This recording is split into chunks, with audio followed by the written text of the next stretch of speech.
Serial killer ছিল। বনি ইসরায়েলের এক লোক খালি মার্ডার করতো, একটা দুইটা তিনটা পাঁচটা করতে করতে ৯৯টা মার্ডার করেছে।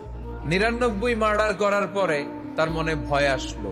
তো সে লোকজনদেরকে জিজ্ঞেস করলো, আমার ক্ষমা আছে কিনা, এটা কে বলতে পারবে? এরা সবাই বললো, এই এলাকায় এক আল্লাহর ওলি আছে, তার কাছে যাও। সে আল্লাহর ওলির কাছে যেয়ে বলে, ও আল্লাহর ওলি, আমি ৯৯টা হত্যা করেছি, আমার কপালে ক্ষমা আছে কিনা তুমি একটু বলো। আল্লাহর ওলি কই, কি বললা? আয় হা সর্বনাশ, তোর কোনো ক্ষমা নাই। এবার যে মার্ডার করছে ও কয়, আমার যেহেতু ক্ষমা নাই, তোরে বাঁচায় রেখে লাভ কি, তোরেও দিলাম শেষ শুনে। এবার সেঞ্চুরি করে ফেলাইছে। অন্তরে তো আল্লাহর ভয়, কই যাবে লাগলো, কে সমাধান দিতে পারবে? একজন বললো, ওই এলাকায় একজন বড় আলেম আছে, ওই আলেমের কাছে যাও।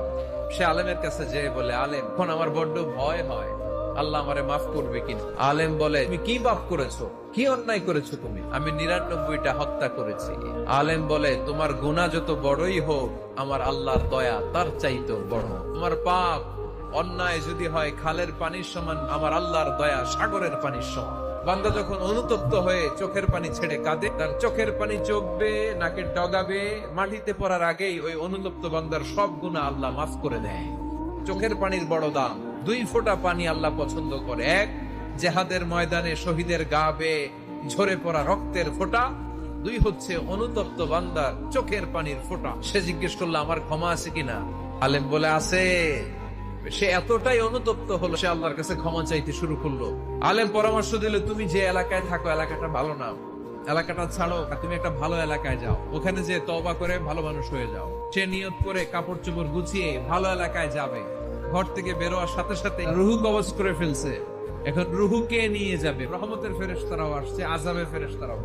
রহমতের ফেরেশতারা বলে, সে তওবার নিয়ত করেছে, যদিও তওবা করতে পারে নাই, যদিও ভালো এলাকায় যেতে পারে নাই, আমরা তার রুহু নিয়ে ইল্লিনে রেখে দেব। আযাবের ফেরেশতারা বলে, না না, ৯৯টা হত্যা করার পরে আরো একটা হত্যা করে সেঞ্চুরি করেছে, এখনো তো ভালোভাবে তওবা করতে পারে নাই, তার রুহুটা নিয়ে আমরা সিজ্জিনের ভেতরে ঢুকায় দেব। 2 দল ফেরেশতার মারামারি। আল্লাহ বললেন, রাখো রাখো, যেখানে মারা গিয়েছে ওইখান থেকে ফিতা দিয়ে মাপতে শুরু কর।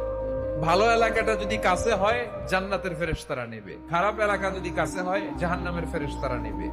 আর ভালো এলাকা তো অনেক দূর।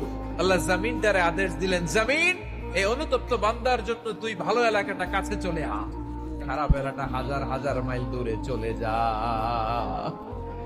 ফিতা দিয়ে মাপ দিয়ে দেখি, ভালো এলাকাটা তো একেবারেই কাছে, খারাপ এলাকাটা অনেক দূরে। আল্লাহর ফয়সালা অনুযায়ী রহমতের ফেরেশতারা তার রূহকে নিয়ে জান্নাতের ভেতরে ঢুকিয়ে দিয়েছে। 100টা গুণ করে যদি ও মাফ পেতে পারে আমার আল্লাহর কাছ থেকে, আমরা কি ক্ষমা পেতে পারি না?